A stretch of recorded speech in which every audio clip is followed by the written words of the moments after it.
আপনাকে চালু হতে হবে, আপনাকে শত্রু চিনতে হবে, মিত্র চিনতে হবে, পাশ্চাত্য চিনতে হবে, পশ্চিমা আগ্রাসন চিনতে হবে। কলেজ ইউনিভার্সিটির মেয়েরা বিড়ি খাচ্ছে, সিগারেট খাচ্ছে, তাদের বিরুদ্ধে আপনাকে একজন সৈনিক হিসেবে দাঁড়াতে হবে। যদি আপনি আপনার আত্ম উপলব্ধি না করেন, আপনি যদি আপনার যোগ্যতা বৃদ্ধি না করেন, তাহলে আপনি মুসলিম হিসেবে আপনি শুধুমাত্র জন্মই নিলেন, আপনার দ্বারা কোনো সমাজে কাজ হলো না। এর জবাব আল্লাহর কাছে আপনাকে দিতে হবে। আল্লাহ আপনাকে মেধা দিয়েছিল, বুদ্ধি দিয়েছিল, যোগ্যতা দিয়েছিল, আপনি একজন মানুষ। নারী বলে আপনাকে ওয়া বলা হয়েছে না। ইউ হ্যাভ ক্যাপাবিলিটি, আপনার সম্ভাবনা রয়েছে, আপনার মেধা রয়েছে, আপনি এটা ইসলামের জন্য ব্যয় করেন। আমরা এমন একটা সময় বসবাস করছি যে সময়টি ভিন্নভাবে ইসলামের চ্যালেঞ্জ মোকাবেলা করতে হচ্ছে। ভিন্নভাবে চ্যালেঞ্জ মোকাবেলা করার অর্থ হচ্ছে যুগে যুগে ইসলামের বিপরীতে বিভিন্ন ধরনের আক্রমণ এবং বিভিন্ন ধরনের চ্যালেঞ্জ এসেছে। এই ইসলামের যাত্রা আজকে নয়, হযরত আদম আলাইহিস সালাতু ওয়াস সালামের সময় থেকে শুরু করে সর্বশেষ নবী সাইয়্যিদুল মুরসালিন রাহমাতুল আলামিন নবী মুহাম্মদ রাসূলুল্লাহ সাল্লাল্লাহু আলাইহি ওয়াসাল্লাম পর্যন্ত ইসলাম এসেছে। প্রয়োজন মাফিক পরিবর্তন হয়েছে, আল্লাহ কর্তৃক নতুন নবী এসেছেন। সর্বশেষ নবী, আমাদের নবীর পরে আর কোনো নবুয়ত দুনিয়াতে আসবে? কিয়ামত পর্যন্ত আর কোনো নবী আসবে? আর কোনো রাসূল আসবে? আল্লাহ রাসূলের নবুয়ত এবং রিসালাত কিয়ামত পর্যন্ত চলবে। তো আমাদের নবী পর্যন্ত ইসলামের যে আগমনটি হয়েছে, প্রত্যেক জামানায় প্রত্যেক সময় এক এক ধরনের ফিতনা মোকাবেলা করতে হয়েছে, এক একটি সমস্যা মোকাবেলা করতে হয়েছে। একটা প্রবলেম এসছে, সে প্রবলেমকে ফেস করতে হয়েছে। প্রিয় ভাইরা, নবী মুহাম্মদ রাসূলুল্লাহ সাল্লাল্লাহু আলাইহি ওয়াসাল্লাম যখন এসেছেন, তখন সামরিক এবং বেসামরিক উভয় দিকে রাসূলকে মোকাবেলা করতে হয়েছে। একটা দুইটা না, আমি জাস্ট দুইটা সেকশন বললাম, সামরিক বেসামরিক উভয় ফিতনা মোকাবেলা করতে হয়েছে। এমনকি রাসূলের জামানায় আপনারা জানেন, রাসূল আলাইহিস সালাতু ওয়াস সালামের সময় তিনি যখন জন্মগ্রহণ করেছেন, জন্মগ্রহণ করার পর দীর্ঘ সময় তার হায়াত পার হয়েছে, তিনি নবী হয়েছেন, নবুয়ত পেয়েছেন। আপনারা অবশ্যই জানেন তিনি নবী হয়েছেন কত বছর বয়সে? আমি আপনাদের সাথে শেয়ার করছি, তা না হলে আলোচনা এক গেমই হয়ে যাবে, ধারাপাত পাঠের মতো হয়ে যাবে, যে হুজুর শুধু পাঠ করে চলে যাচ্ছে, আমরা অংশগ্রহণ করছি না। আপনারা বলেন তো, আমাদের নবী কত বছর বয়সে নবুয়ত প্রাপ্ত হয়েছেন?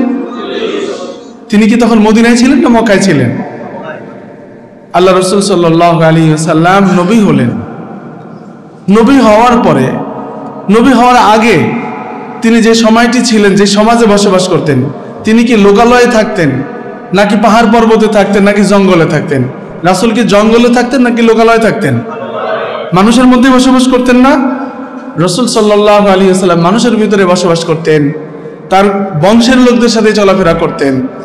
রাসূল কি নবী হওয়ার আগে কি তিনি খুবই সুখে শান্তিতে ছিলেন, অর্থাৎ নিশ্চিন্ত ছিলেন? এই সমাজের কোনো সমস্যা নাই, সবাই তো ভালোই আছে, রাসূল কি এমনটা মনে করেছিলেন? না, বরং তিনি চিন্তিত ছিলেন। নবী হওয়ার আগে কিন্তু তিনি চিন্তিত। ভাই, বিষয়গুলো কিন্তু আমি ভাববার কথাগুলো বলবো আপনাদেরকে। কি বিষয় নিয়ে চিন্তিত ছিলেন?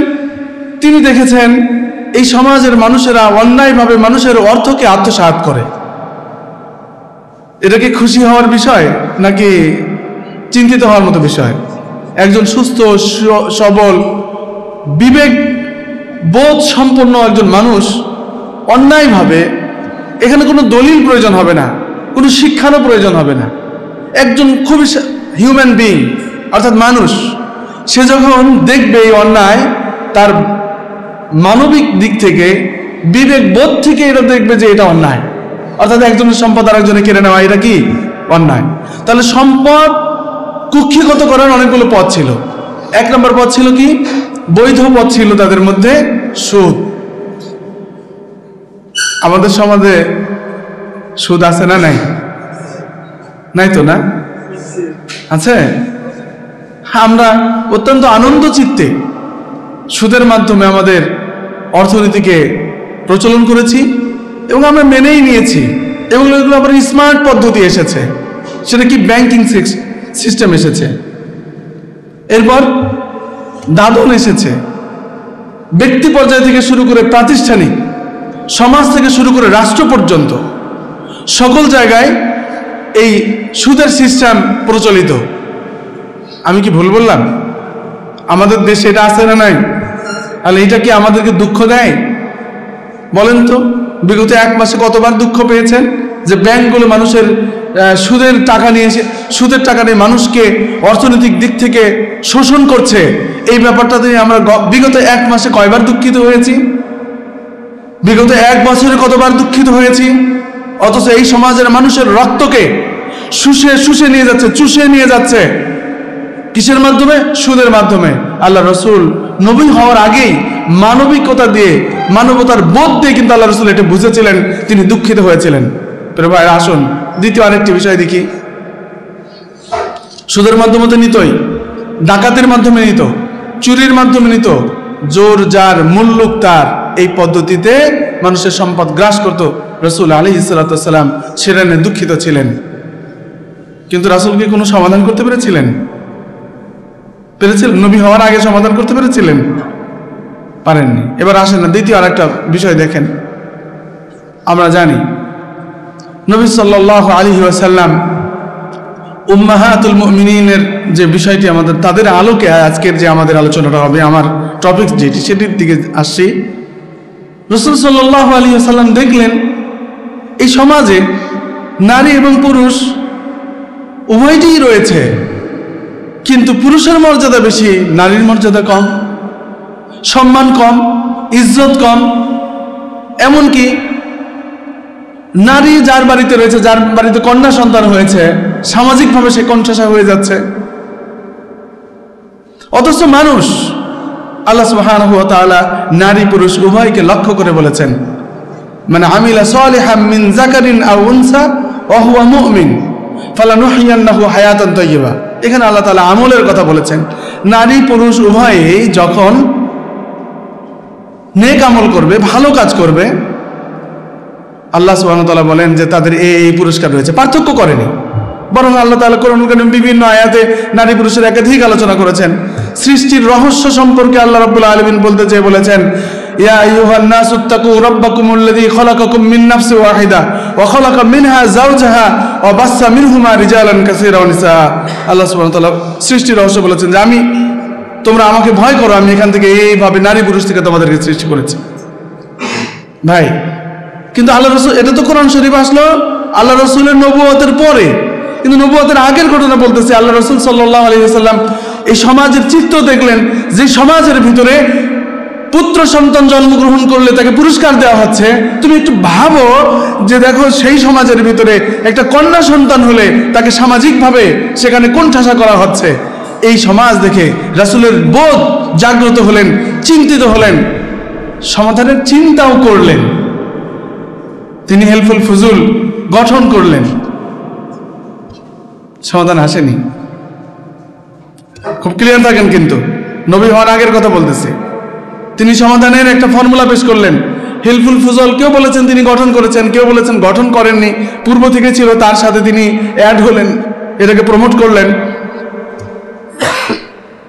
কিন্তু এই সমস্যা কিন্তু সমাধান হয়নি। আল্লাহ সুবহানাহু ওয়া তাআলা নবুয়ত পাঠালেন, তিনি রিসালাত পাঠালেন, তিনি নবী হলেন। তিনি নবী হওয়ার পর 13 বছর পর্যন্ত 13 বছর পর্যন্ত তিনি প্রত্যেক ঘরে ঘরে দাওয়াত দিলেন। এইখানে আমি আমার টপিকসে আসি। আমার টপিকসটি হলো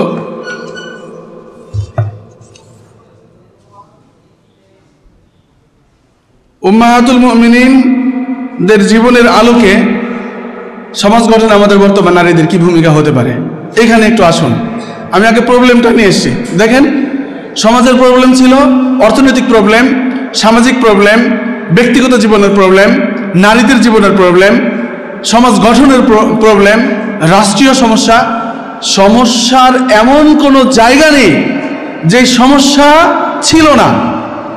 এই টোটাল সমাজের এবং টোটাল সমাজের এই প্যাকেজকে, এই প্রবলেমের এই প্যাকেজকে একটা নামে অভিহিত করেছেন আপনারাও সেটা জানেন। বলেন তো কি নামে অভিহিত করেছেন? হ্যাঁ, অনেক অনেক ধন্যবাদ, শুক্রিয়া, ধরতে পেরেছেন আপনারা। এই টোটাল প্রবলেমকে একটা প্যাকেজের আওতায় এনে আমরা বর্তমান ইতিহাসে সেটাকে ব্যক্ত করি আইয়ামে জাহিলিয়া। এই আইয়ামে জাহিলিয়াতের প্রবলেমগুলো রাসূল দেখে দেখে যখন সময় পার করলেন, এরপরে তিনি নবী হলেন। নবী হওয়ার পর নবী আলাইহিস সালাতু ওয়াস সালাম এরপরে আগের যে সমস্যাগুলো ছিল, আগের সমস্যাগুলো নিজের ব্যক্তিগত সমস্যার কথা বলে তিনি সমাধানের চিন্তা করেছিলেন। কিন্তু এরপরে যখন ওহী আসলো, ওহীর পরে থেকে এক একটা করে সমাধানের পথ আসলো। দেখুন, আমরা এই সমস্যা আমি আপনাদেরকে আবারও প্রশ্ন করি, বোনদেরকেও জিজ্ঞাসা করব, আপনারা নিজেরাই নিজেদের উত্তর দেন যে এই জামানায় রাসূল সাল্লাল্লাহু আলাইহি ওয়াসাল্লামের এই সমস্যাগুলো তিনি দেখলেন, এই সময়টাকে আমরা জাহিলি জামানা বলি। আপনারা বলেন, জাহিলি জামানার যতগুলো সমস্যা ছিল সবগুলো সমস্যা বর্তমান 2024 সালের ডিসেম্বর, আজকে কয় তারিখ? আজকের 1 তারিখ, ডিসেম্বর মাসের 1 তারিখে বাংলাদেশের প্রেক্ষাপটে, শুধু বাংলাদেশ না, পৃথিবী নয়, বরং বাংলাদেশের প্রেক্ষাপটে জাহিলি সমাজের যে সকল বৈশিষ্ট্য ছিল জাহিলি সমাজ হওয়ার জন্য, সকল বৈশিষ্ট্য বাংলাদেশেও সমান পরিমাণ রয়েছে। কথা ঠিক না?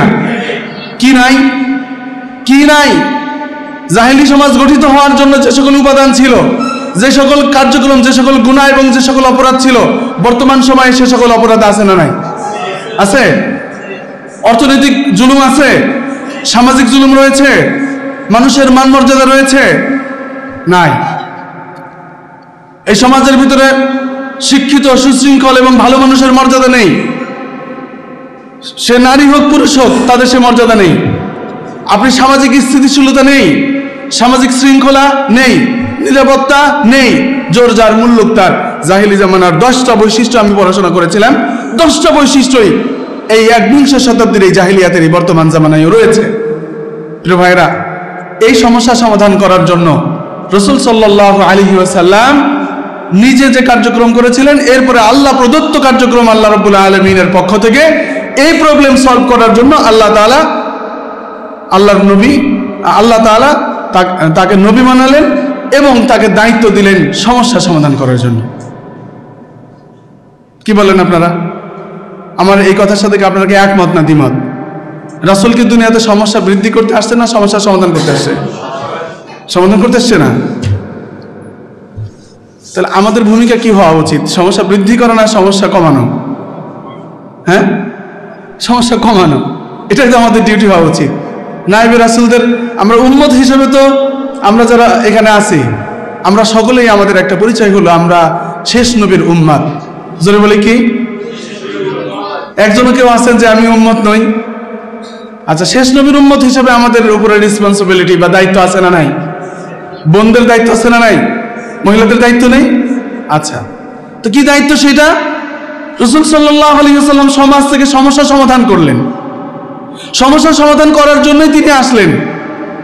বাকি 23 বছরের জিন্দেগিতে তিনি সমস্যা সমাধান করার জন্যই কাজ করলেন।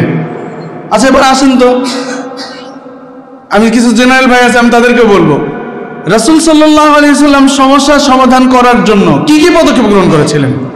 আমরা যদি আলাদা করে তালিকা করি তাহলে সেই তালিকার মধ্যে কিন্তু আসবে। আমি একটা একটা করে ছোট ছোট করে দেখাই। আমরা বুঝলাম যে পুরো সমাজের মধ্যে, শুধুমাত্র আরবে নয়, পৃথিবীব্যাপী সমস্যাটা ছিল। এই সমস্যার সমাধান করার জন্য, যেমন বাংলাদেশ বর্তমান জুলাই বিপ্লবের পরে বাংলাদেশ বর্তমান সমস্যা মুক্ত না সমস্যা যুক্ত? তাহলে সমস্যা যুক্ত যারা বর্তমান দায়িত্ব পালন করতে গেছেন তারা কি চাচ্ছেন? সমস্যা সমাধান করতে চাচ্ছেন। আমরা জনগণ আছি যারা, আমরাও কি চাচ্ছি? সমস্যা সমাধান করতে চাচ্ছি। একজনের অসুখ হলে সে কি চায়? তার সমস্যার সমাধান হোক। কেউ যদি একটা মামলায় পড়ে, সেও কি চায়? সে সমস্যা সমাধান হোক। প্রত্যেকেই সমস্যা সমাধান করতে চায়। এখন বলুন, যিনি অসুস্থ হয়েছেন তিনি যদি কমিউনিটি সেন্টারে বিয়ে খাইতে আসেন, তাহলে কি তার উপযুক্ত জায়গায় যাওয়া হলো? চিকিৎসার জন্য তাকে এই সমস্যা সমাধানের জন্য কোথায় যেতে হবে? ডাক্তারের কাছে যেতে হবে, ক্লিনিকে যেতে হবে। অর্থনৈতিক সমস্যা যার হয়েছে, সে অর্থনৈতিক সমস্যা যেখানে রয়েছে সেখানে যেতে হবে। যার অন্তরের সমস্যা, তার অন্তরের সমস্যা সমাধান করতে যেতে হবে। অর্থাৎ কিছু অ্যাক্টিভিটি, কিছু কার্যক্রম সমস্যা সমাধানের জন্য থাকতে হবে। কিন্তু কেউ যদি উল্টা পথে হাঁটে, সমস্যা কমবে না, বরং সমস্যা কি হবে? বৃদ্ধি হবে। ডাক্তার বলেছে যে আপনি ওষুধ খান, স্মোক করবেন না, খাবার 2 বেলা খাবেন, এর চেয়ে বেশি খাবেন না। এখন সে লোক এসে কি করলো? আগে 2টা বিড়ি খাইতো, এখন 3টা সিগারেট খায়। আগে 2 বেলা ভাত খাইতো, এখন 6 বেলা ভাত খায়। আগে হাঁটাহাঁটি করতো, এখন হাঁটাহাঁটি বন্ধ করে দিয়েছে। তাহলে তার রোগ কমবে না বাড়বে? আমরা বর্তমানে যারা আমরা সমস্যার সমাধান করতে চাই, রাসূল সাল্লাল্লাহু আলাইহি ওয়াসাল্লাম যে সকল কার্যক্রম হাতে নিয়েছিলেন, তিনি কি সেই সমস্যার সমাধান করেছিলেন? কি কি সমস্যা নিয়ে সমাধানের জন্য পদক্ষেপ গ্রহণ করেছিলেন, আর কিভাবে তিনি বাস্তবায়ন করেছেন, আমরা কি সেগুলো নিচ্ছি কিনা? আসুন, 1 নাম্বার, রাসূল সাল্লাল্লাহু আলাইহি ওয়াসাল্লাম সমাজের প্রথম মাক্কি জিন্দেগিতে, আমি বোনদেরকে বলতেছি, রাসূল সাল্লাল্লাহু আলাইহি ওয়াসাল্লামের জীবন, তার পুরো হায়াতটা, শেষের 23 বছরের জীবনীটা নবী হওয়ার পরে 2 ভাগে কেটেছে। মক্কায় কেটেছে, তিনি মক্কায় জন্মগ্রহণ করেছেন। অনেক বোনরা বিগিনার আছেন, সবার জন্য বোঝার জন্য বলতেছি। তিনি নবী হওয়ার পরে তিনি যেখানে জন্মগ্রহণ করেছেন, অর্থাৎ মক্কা নগরীতে, এই মক্কা নগরীতে তিনি পার করেছেন হলো 13 বছর। কত বছর? 13 বছর। এরপরে এখান থেকে 13 বছর পরে হিজরত করে চলে গেছেন, অর্থাৎ এলাকায় মানুষের অত্যাচারে। হিজরত কি সুখে সুখে করছে না দুঃখে করছে? ভাই কি উত্তর দিতে রাগ করতেছেন? রাগটা করে না। This is we can imagine this is the দার্স। আমরা এটা একটা ক্লাস মনে করতে পারি। সময়ের দাম আছে কিন্তু আপনার আমার প্রত্যেকেরই। প্রিয় ভাই, রাসূল সাল্লাল্লাহু আলাইহি সাল্লাম 13 বছর এখানে থাকলেন, আর 10 বছর মদিনায় থাকলেন। এই যে 10 বছর যে মদিনায় চলে গেলেন, তিনি সুখে সুখে যাননি, কষ্টে পড়ে গেছেন এলাকার মানুষের অত্যাচারে। কেন? যারা জালিম, যারা অত্যাচারী, যারা সুদ খায়, যারা ঘুষ খায়, যারা অন্যায়ভাবে মাল আত্মসাৎ করে, যারা মানুষের জীবনকে কষ্টের মধ্যে ফেলে, তারা কি মনে করো যে তুমি একটা ভালো কাজ শুরু করলে তারা তোমাকে ছেড়ে দিবে? তাদের স্বার্থের জায়গায় লাগবে না? লাগবে। ফলে রাসূল সাল্লাল্লাহু আলাইহি ওয়াসাল্লামকে তারা নির্যাতন শুরু করলেন। আল্লাহর পক্ষ থেকে তিনি নির্দেশিত হলেন চলে যাওয়ার জন্য। তো চলে যাওয়ার আগ পর্যন্ত 13 বছর ছিলেন। এই 13 বছরের জিন্দেগিতে 3 বছর জেলখানায় ছিলেন, তাদের নির্মাণ করা জেলখানা। আপনারা জানেন যে তারা সমাজে বন্ধ দিয়েছিল। আল্লাহ রাসূলের পরিবারের সঙ্গে, তার গোষ্ঠীর সঙ্গে বেচাকেনা নিষিদ্ধ, খাদ্যদ্রব্য বিক্রি করা নিষিদ্ধ, কথা বলা নিষিদ্ধ, সব কিছু করে এক জায়গায়, পাহাড়ের এক জায়গায় তাদেরকে রেখে দিয়েছিলাম, সমাজ বন্ধ করে। 3 বছর পর্যন্ত তারা সেখানে সমাজে বন্ধ ছিলেন প্রিয় ভাইরা। আর বাকি সময়, এই পুরো সময়টুকুর মধ্যে তাদের উপরে নির্যাতন পরিচালনা করা হয়েছে।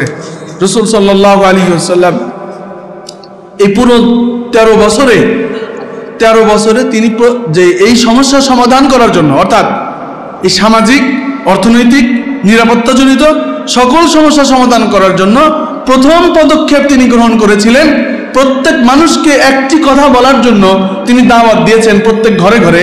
আবু জেহেলকে, আবু লাহাবকে, উতবাকে, শাইবাকে, আবু সুফিয়ানকে, ওমরকে, তারপরে যত কাফির এবং মুশরিক ছিল তদানীন্তন সময়ে, গরিব দুঃখী, নারী পুরুষ, প্রত্যেককে একটি কথা বলেছেন। সেটি কি? হ্যাঁ, সবাই বলেন না, সেটি কি ছিল? লা ইলাহা ইল্লাল্লাহ। আচ্ছা, সমস্যা কতগুলো ছিল? খুব বোঝার বিষয়, কিন্তু সমস্যা কিন্তু হরেক রকম, শত শত সমস্যা।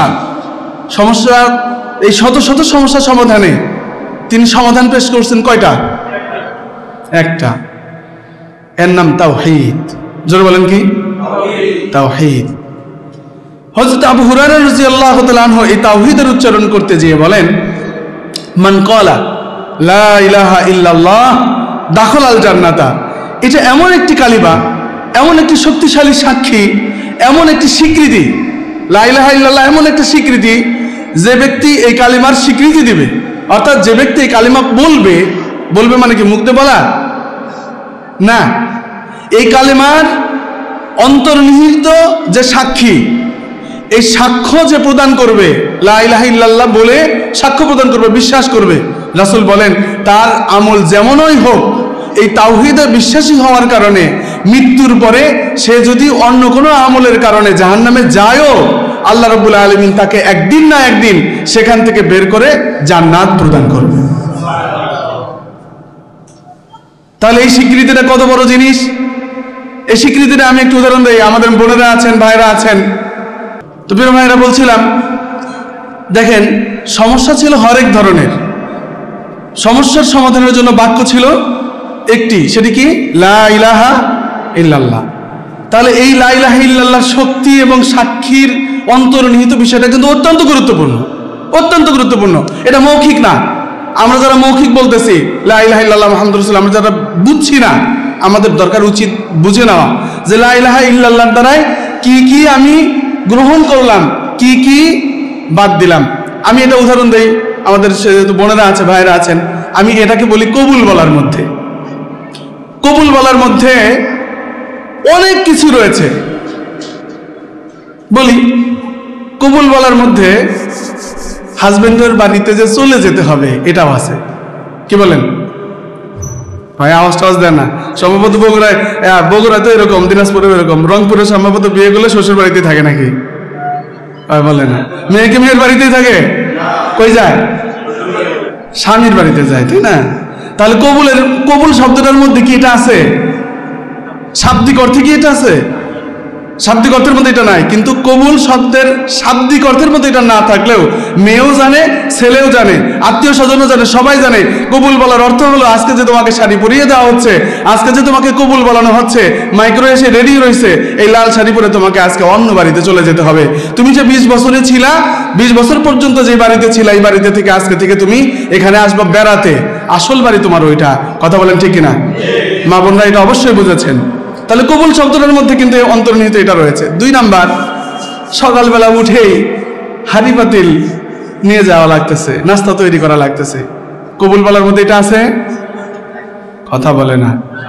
শাব্দিক অর্থের মধ্যে আছে, কিন্তু আবিধানিক অর্থের মধ্যে এটা আছে। অন্তর্নিহিত অর্থের মধ্যে এটা রয়েছে যে আপনাকে সকালবেলা এটা করতে হবে, ঝাড়ু দিতে হবে, সন্তান হবে, সন্তানের লালন পালন করতে হবে, স্বামী বাইরে থেকে আসে তার খেদমত করতে হবে, তার কাপড় চোপড়গুলো ধুয়ে দিতে হবে। এগুলো লিখিত কোনো সংবিধানের মধ্যে নাই, লিখিত কোনো চুক্তির মধ্যেও নাই, কিন্তু এই সকল কার্যক্রম স্বামীর আত্মীয় স্বজন আসলে তাকে মেহমানদারি করতে হবে। এরপরে জীবনটাই এখানে পার হয়ে যাবে। স্বামীর কবরস্থানেই আমার হয়তো আমার দাফন হবে। কথা বলেন ঠিক না ভাই? আমাদের প্রত্যেকেরই ঠিক তাই, স্বামীদেরও ঠিক তাই। এরকম স্বামীদের উপরে কি হক রয়েছে? স্বামীরা কি করবে? স্বামীরা তার ভরণ পোষণ দিবে, তার নিরাপত্তা দিবে, তার সম্মান রক্ষা করবে, তাকে আদর করবে, তাকে ভালোবাসবে, তাকে অন্যদের থেকে মুক্ত রাখবে এবং তাকে দিনের জন্য কাজে লাগাবে, তার কাছ থেকে দোয়া নিবে। এই সব কিছু স্বামীর উপরে কর্তব্য। উভয় কবুল বলেছেন, উভয় কবুলের মধ্যে এই অন্তর্নিহিত বিষয়টি রয়েছে। প্রিয় ভাইয়েরা, কালিমা লা ইলাহা ইল্লাল্লাহ যখন আপনি বলেছেন, তখন আপনার উপরে বাধ্য হয়েছেন। আপনি এই কালিমা বলার দ্বারাই আপনি স্বীকৃতি দিয়েছেন, আজ থেকে আপনি আওয়ামী লীগ করবেন না, আজ থেকে আপনি বিএনপি করবেন না, আজ থেকে আপনি কোনো গণতান্ত্রিক দল করবেন না, আজ থেকে আপনি লা ইলাহা ইল্লাল্লাহ, কালিমা লা ইলাহা ইল্লাল্লাহর দ্বারাই আপনি আল্লাহর কালিমার জন্য, আল্লাহর কালিমা দুনিয়াকে বাস্তবায়ন করার জন্য আপনার জীবন দিয়ে আপনি পরিশ্রম করবেন। এটাই কালিমা লা ইলাহা ইল্লাল্লাহর অর্থ। কিন্তু আপনি কালিমা লা ইলাহা ইল্লাল্লাহ বলতেছেন আর আপনি কাজ করতেছেন গণতন্ত্র প্রতিষ্ঠা করার জন্য। কালিমা লা ইলাহা ইল্লাল্লাহ বলতেছেন সুদ ভিত্তিক অর্থনীতির সাথে আপনি জড়িত। কালিমা লা ইলাহা ইল্লাল্লাহ বলতেছেন বেপরদার সাথে আপনি জড়িত। কালিমা লা ইলাহা ইল্লাল্লাহ বলতেছেন সামাজিক শৃঙ্খলা বিনষ্টের সাথে আপনি জড়িত। আপনি কালিমা লা ইলাহা ইল্লাল্লাহর অর্থ বোঝেন নাই। এখন আসুন, নবী আলাইহিস সালাতু ওয়াস সালাম কালিমা লা ইলাহা ইল্লাল্লাহ বলতে বললেন 13 বছর পর্যন্ত, যে তোমরা প্রথমে firstly recognise this. What is this?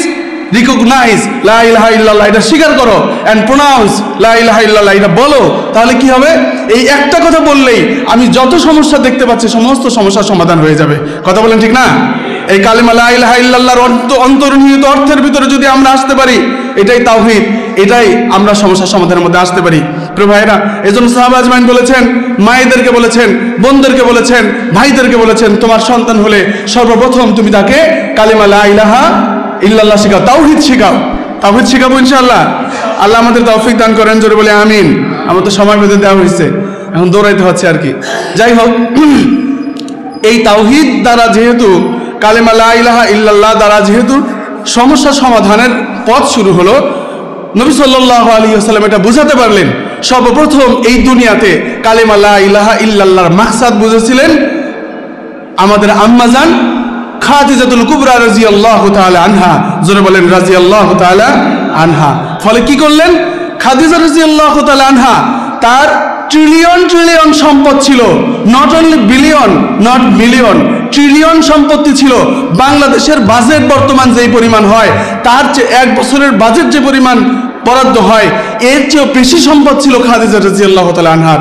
তার সমস্ত সম্পত্তিগুলোকে এক জায়গায় করে রাসূল সাল্লাল্লাহু আলাইহি ওয়াসাল্লামকে বললেন, আপনার এই কালেমা প্রতিষ্ঠা করার জন্য যা লাগে আমার সমস্ত সম্পত্তি আপনার নিকটে সুপর্দ করে দিলাম। প্রিয় বোনেরা, আপনারা আপনাদের সম্পদকে গুছিয়ে রাখেন সন্তানকে বাড়ি করে দেওয়ার জন্য, আত্মীয় স্বজনকে সহযোগিতা করার জন্য, এর জন্য ওর জন্য।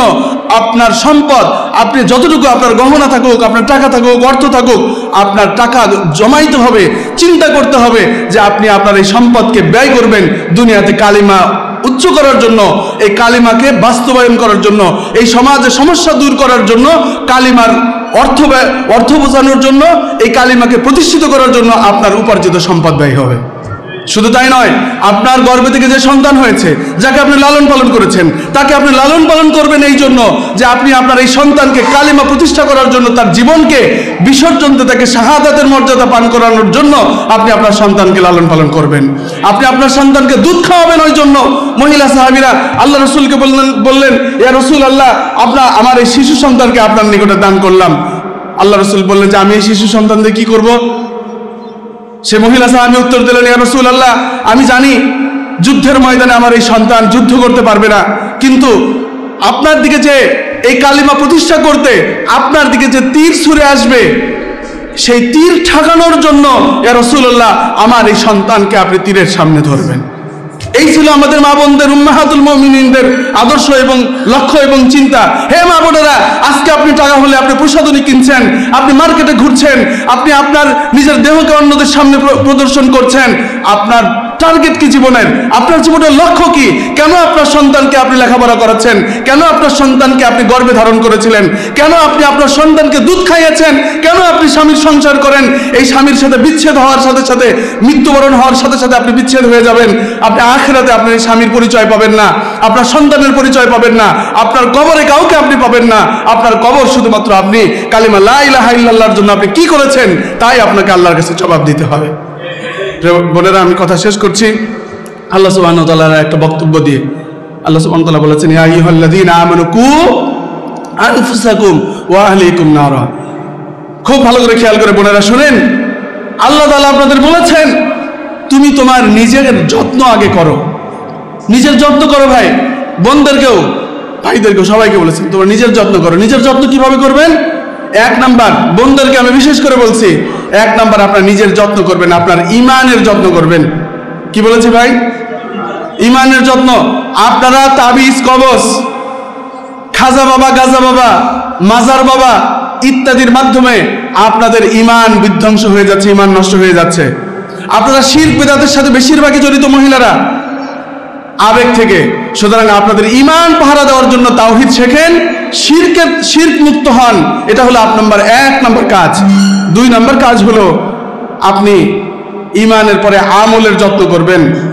আমলের যত্নের ক্ষেত্রে সময় মতো নামাজ আদায় করা, তাসবিহ তাহলিলাত করা, জিন ইনসান থেকে শত্রু মুক্তির জন্য আমল করা, কোরআন তিলাওয়াত করা, অন্যদের হক আদায় করা, ফরজ আমলগুলো করা এবং পর্দার বিধান রক্ষা করা।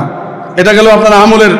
আমি আরো বিস্তারিত কথা বলার ইচ্ছা ছিল, এটা ছিল হলো আপনার আমলের যত্ন করা। আল্লাহ বলছেন তুমি তোমার নিজেকে যত্ন করো। 3 নাম্বার, আপনার শারীরিক যত্ন করবেন। অনেক মা বোনেরা রয়েছেন, অনেক পরিশ্রম করতে যে আপনারা অসুস্থ হয়ে পড়েন, নজর পড়ে আপনাদের প্রতি, জিনের নজর পড়ে, মানুষের নজর পড়ে।